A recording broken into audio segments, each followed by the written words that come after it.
पेश है ई हरि कुमार द्वारा लिखित और पूर्णिमा वर्मन और रीना तंगचंद द्वारा रूपांतरित कहानी सांवली मालकिन। हर रोज झोपड़ी के चबूतरे पर बैठी हुई सुलू पिता को पगडंडी से ऊपर जाते हुए देखकर सोचती है, मेरी माँ कब आएगी। कल रात उसने सपने में माँ को फिर देखा। माँ ने पास आकर सुलू को गले से लगाया। हर रोज वो यही सपना देखती है। माँ आती हैं, उसे गले से लगाती हैं, गोद में बैठाती है, उसके बालों को सहलाती है। रोज सपने में माँ को देखती तो है, पर माँ का चेहरा याद नहीं रहता। फिर भी मिलने का संतोष बना रहता है। वो रोज सुबह पिता से कहती है, अप्पा, मैंने एक सपना देखा। उस समय तामी भी नहीं पूछता कि 4 साल की सुलू ने सपने में क्या देखा। उसे मालूम है कि सुलू कौन सा सपना देखती है। वो रोज एक ही सपना तो देखती है और काम पर जाते समय याद दिला देती है कि वो माँ को वापस लाने की याद रखें। हर रोज ऐसी ही सुबह होती है। सुलू का सारा दिन झोपड़ी के बाहर इस चबूतरे पर बीतता है, माँ का इंतजार करते, अकेले खेलते हुए, भूखे पेट, कभी कभी कांजी पीकर, देर तक शाम ढले पिता के काम से वापस लौटने तक। मालिक की हवेली के सामने कड़ी दोपहर में तपते हुए सूरज के नीचे तामी खड़ा है। दूर छायादार वृक्ष उसे हाथ हिलाकर अपनी ओर बुलाते हैं, लेकिन तामी को जमींदार का इंतजार है। वो बार बार खड़े होकर ऊपर देखता है और बैठ जाता है। आधे घंटे के कठिन इंतजार के बाद जमींदार का नौकर संदेश देता है, मालिक से आज मुलाकात नहीं होगी। तामी बिना मुलाकात किए कैसे चला जाए। जब तामी की पत्नी जमींदार के घर आई थी तो ये तय हुआ था कि कर्ज के पैसे वापस करते ही वो पत्नी को घर वापस ले आएगा, लेकिन ऐसा हो ही नहीं पाया। आज भी तामी के हाथ खाली हैं। 2,000 रुपए का कर्ज लिया था उसने। 2,000 रुपए कहाँ से लाए, और उसका ब्याज, वो तो उसे मालूम भी नहीं कि कितना हो गया होगा। फिर भी वो जमींदार से पूछना चाहता है कि क्या 1 हफ्ते के लिए वो अपनी पत्नी को घर ले जा सकता है। वो इस तरह की जिंदगी से तंग आ गया है।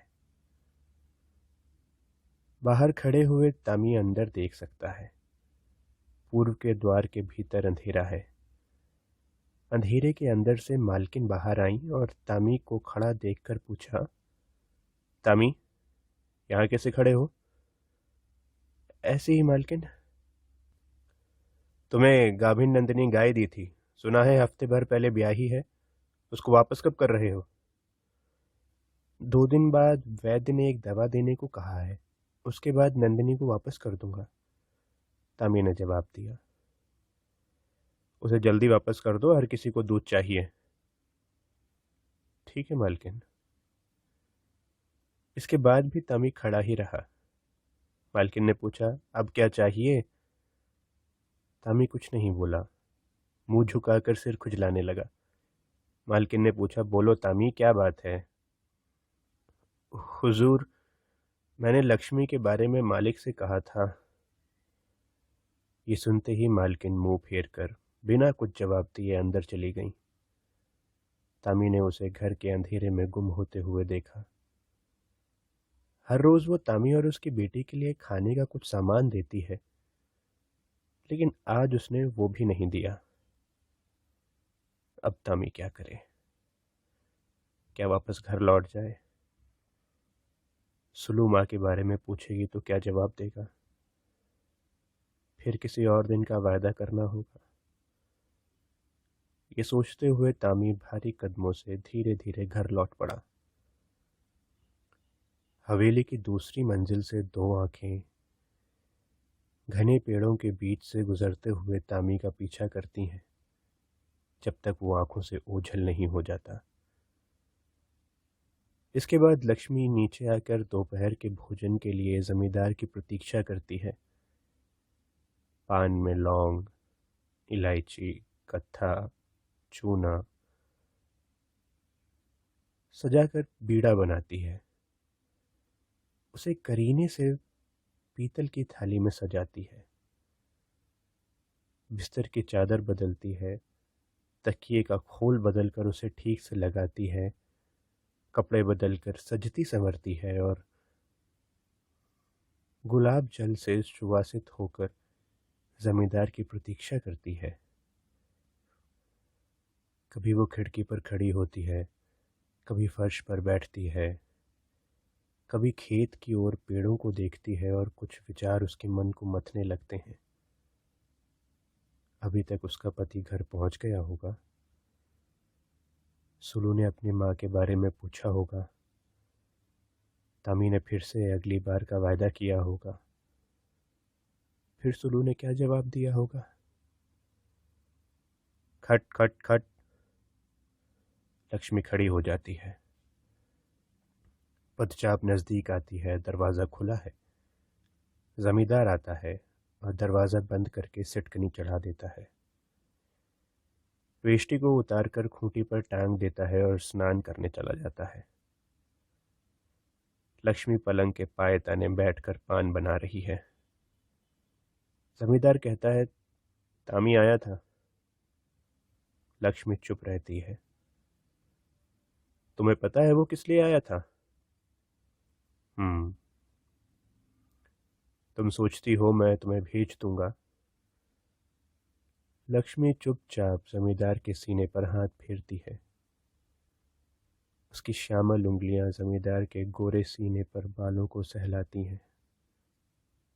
वो लक्ष्मी को आलिंगन में लेते हुए पास बैठने की जगह बनाता है। लक्ष्मी को पान की सुगंध पसंद है। पान के साथ मिली जुली जमींदार के शरीर की गंध लक्ष्मी को आकर्षित करती है। लक्ष्मी के कोमल शरीर का स्पर्श करते हुए वो पान का रस निगल कर कहता है, तुम्हें मालूम है मैंने तामी को 2000 रुपये दिए हैं? लक्ष्मी सिर्फ इतना ही बोलती है। जमींदार को यही पसंद है। ऐसा न करने पर वो नाराज हो सकते हैं। पर इस समय वो हुंकारी देना भूल गई। उसके दिमाग में पुराना दृश्य घूमने लगा है। हवेली के बाहरी आंगन में वो तामी के पीछे डरी हुई खड़ी है।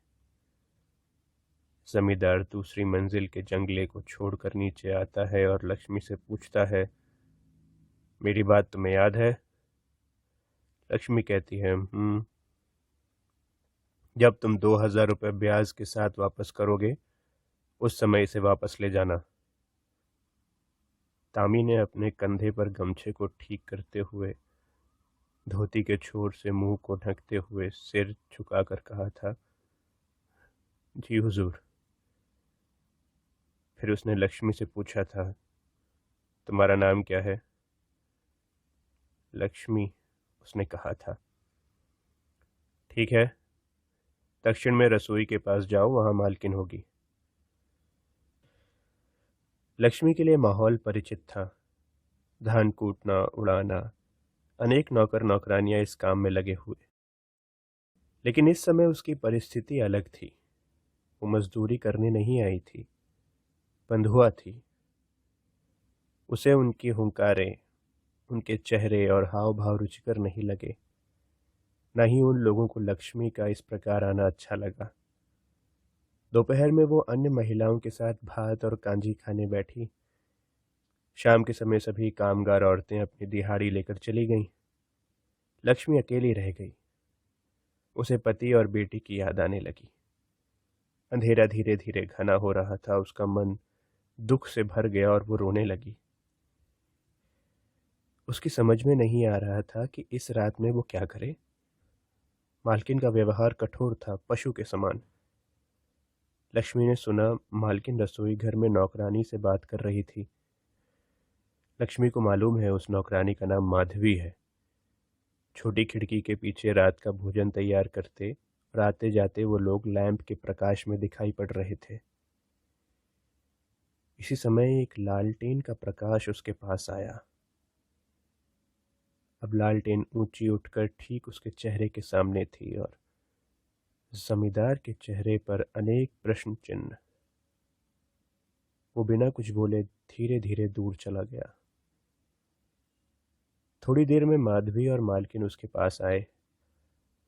नौकरानी के हाथ में एक कटोरी में तेल, सुवासित साबुन, धोबी के धुले और इस्त्री किए कपड़ों का एक जोड़ा था। लक्ष्मी नौकरानी के साथ तालाब पर चली गई।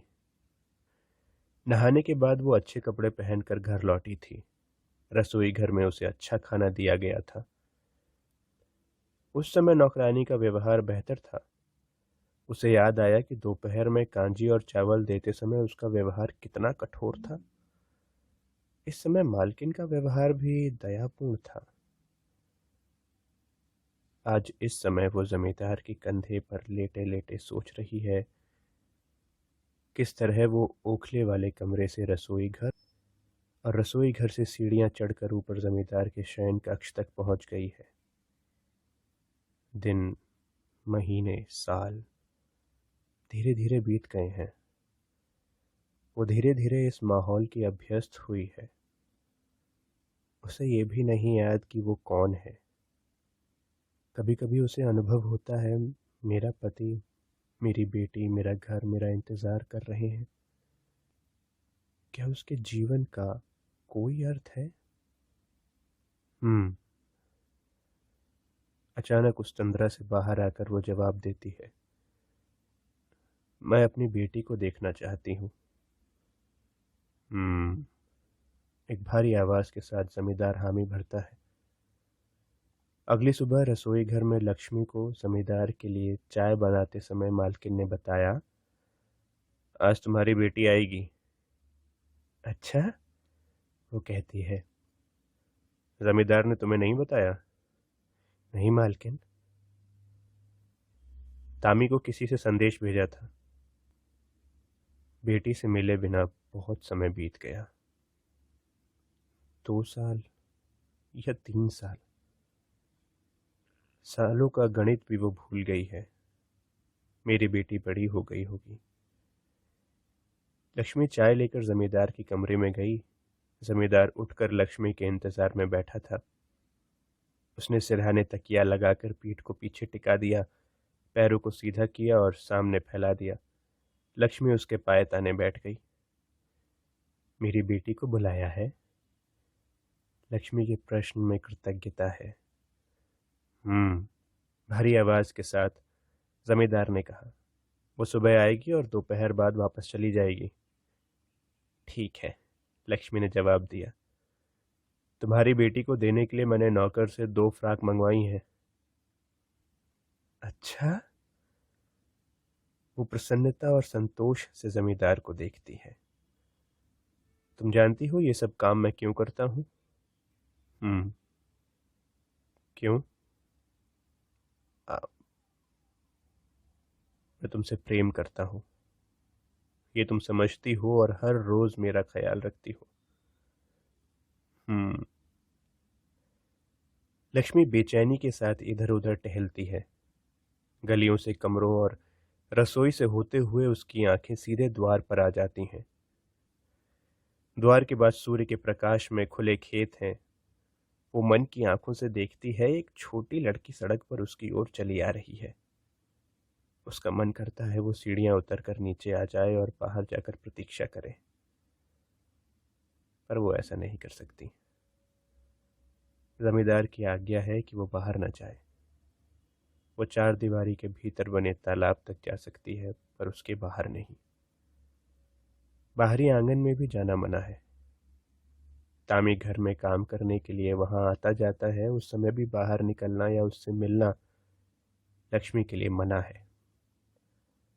जब तामी खेत में काम करता है वो भीतर से उसे देख सकती है, पर तामी उसे नहीं देख सकता। वो फावड़े से जमीन खोदता है, थक कर फावड़े को बगल में रखकर सुस्ताता हुआ हवेली की ओर देखता है। शायद किसी खिड़की में लक्ष्मी दिख जाए, पर वो उस समय जल्दी से अंदर चली जाती है। वो जमींदार से डरती है। जमींदार की क्रूरता की कहानियां उसने अनेक लोगों से सुनी है, पर लक्ष्मी के सामने जमींदार हमेशा ही सदेह बना रहा है। जब भी जमींदार पैसे लाता है, वो अंदर ही अंदर डरती है। क्या उसे ये सब छोड़कर जाना होगा? इस समय वो शर्त उसे याद आती है।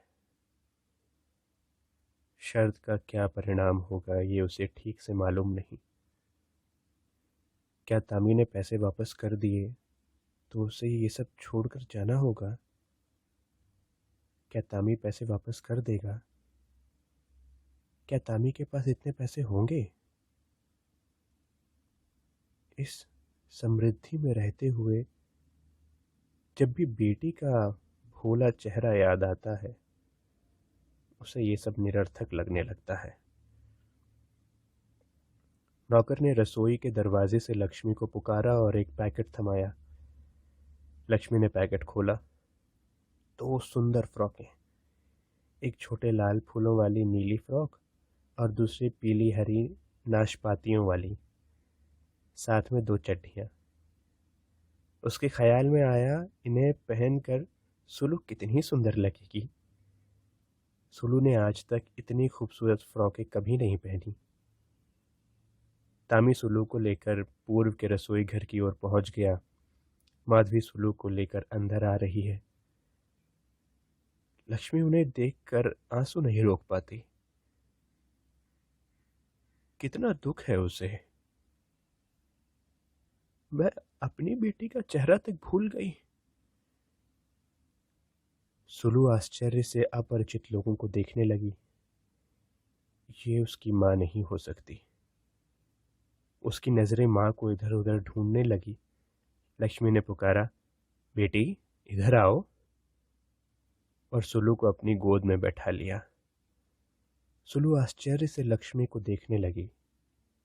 सोचने लगी, ये अच्छे कपड़े पहनने वाली, तेल और साबुन से महकने वाली औरत कौन है?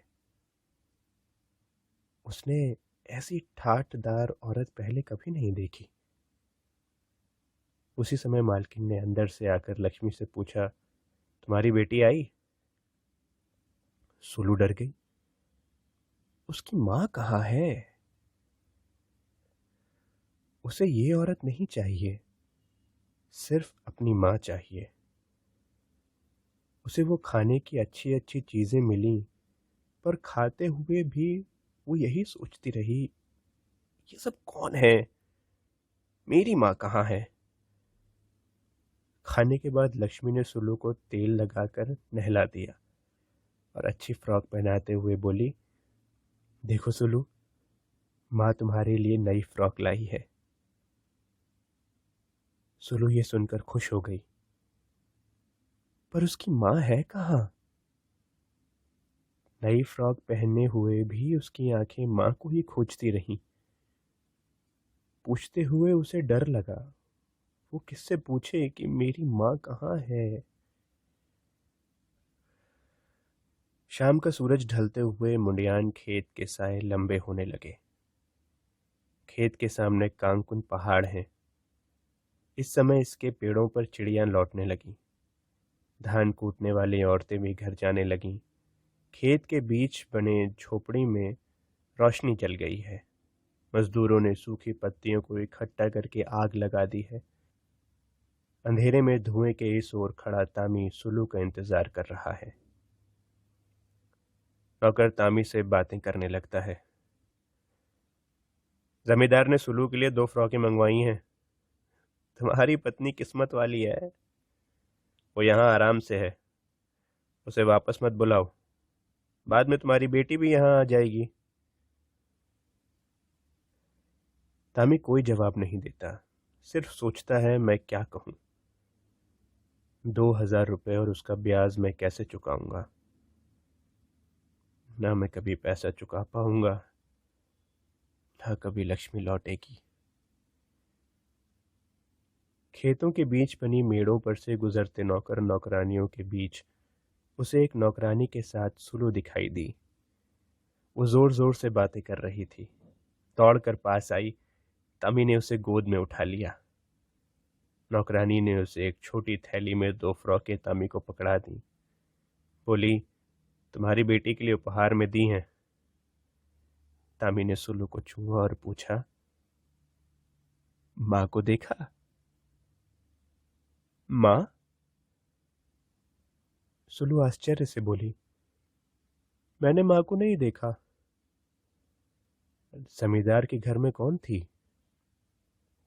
वहां एक गोरी मालकिन और एक सावली मालकिन। फिर जरा सा रुक कर बोली, वो सावली मालकिन बहुत अच्छी है, उसने मुझे ये फ्रॉक दी। वो तुम्हारी माँ है? नहीं, वो मेरी माँ नहीं है, वो जमींदारिन है, सावली मालकिन। और सुलू चुप हो गई, कुछ सोचने लगी। तामी दिया जला रहा है। दीपक की रोशनी में सुलू का छोटा सा चेहरा चमक रहा है। इस समय भी सुलू कुछ सोच रही है। बहुत सी बातें सुलू के छोटे से दिल में बार बार आ रही है। वो सोच रही है कि वो सावली मालकिन कौन है, वो मुझे प्यार क्यों करती है, वो मेरे लिए फ्रॉक क्यों खरीद कर लाई। इन सवालों के जवाब सुलू को नहीं मालूम। वो धीरे से पुकारती है, अप्पा। क्या है बेटी? मेरी माँ कब आएगी?